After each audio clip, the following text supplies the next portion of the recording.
আয়াত ৫৭।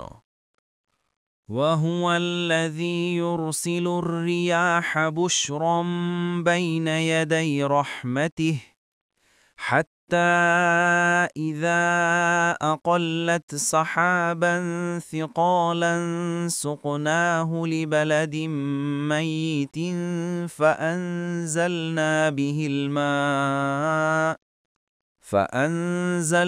به الماء فأخرجنا به من كل الثمرات كذلك نخرج الموتى لعلكم تذكرون। অনুবাদ, আর তিনি সে সত্তা যিনি তার রহমত বৃষ্টির আগে বায়ু প্রবাহিত করেন সুসংবাদ হিসেবে।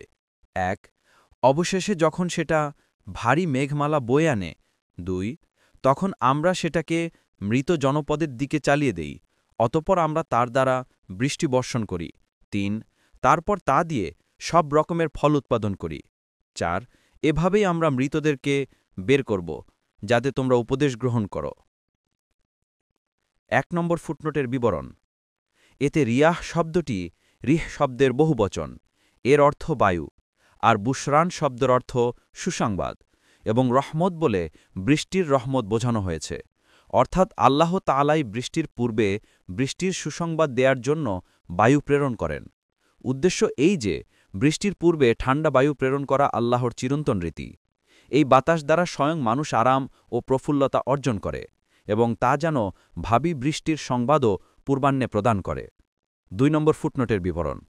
সাহাব শব্দের অর্থ মেঘ, এবং সিকল শব্দটি সাকিলের বহুবচন, এর অর্থ ভারী, অর্থাৎ বায়ু যখন ভারী মেঘমালাকে উপরে উঠিয়ে নেয়। ভারী মেঘমালার অর্থ পানিতে ভরপুর মেঘমালা, যা বাতাসের কাঁধে সওয়ারবে উপরে উঠে যায়।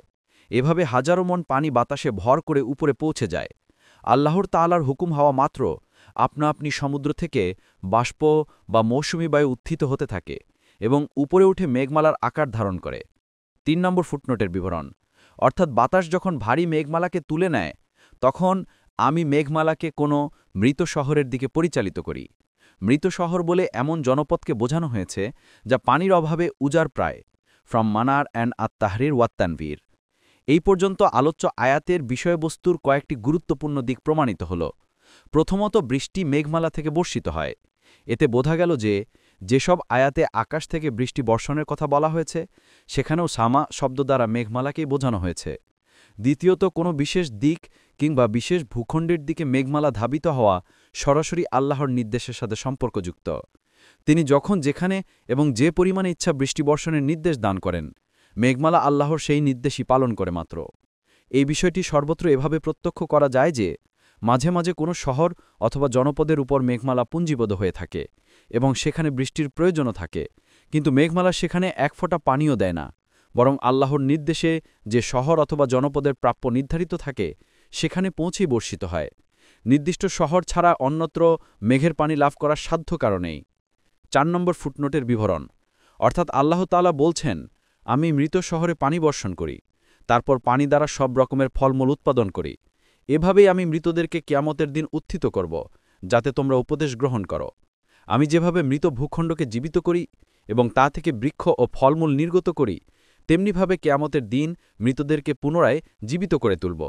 আমি এসব দৃষ্টান্ত এজন্য বর্ণনা করি যাতে তোমরা চিন্তাভাবনা করার সুযোগ পাও এবং ঈমান আনো। ফ্রম জালালাইন। রাসূল সাল্লাল্লাহু আলাইহি ওয়াসাল্লাম বলেছেন, কিয়ামতের দুবার সিংহা ফুৎকার দেয়া হবে। প্রথম ফুৎকারের পর সারা বিশ্ব ধ্বংসাস্তূপে পরিণত হবে, কোনো কিছুই জীবিত থাকবে না। দ্বিতীয় ফুৎকারের পর নতুনভাবে সারা বিশ্ব সৃজিত হবে এবং সব মৃত জীবিত হয়ে দণ্ডায়মান হবে। হাদিসে আরও বলা হয়েছে যে উভয়বার সিংহায় ফুৎকারের মাঝখানে ৪০ বছরের ব্যবধান থাকবে। এই ৪০ বছর পর্যন্ত অবিরাম বৃষ্টিপাত হতে থাকবে। এই সময়ের মধ্যেই প্রতিটি মৃত মানুষের এবং জন্তুর দেহের অংশ একত্রিত করে পূর্ণ কাঠামো তৈরি করা হবে। অতঃপর সিংহা ফুৎকারের সাথে সাথে এসব মৃতদেহে আত্মা এসে যাবে এবং জীবিত হয়ে দণ্ডায়মান হবে। মুসলিম ২৯৫৫।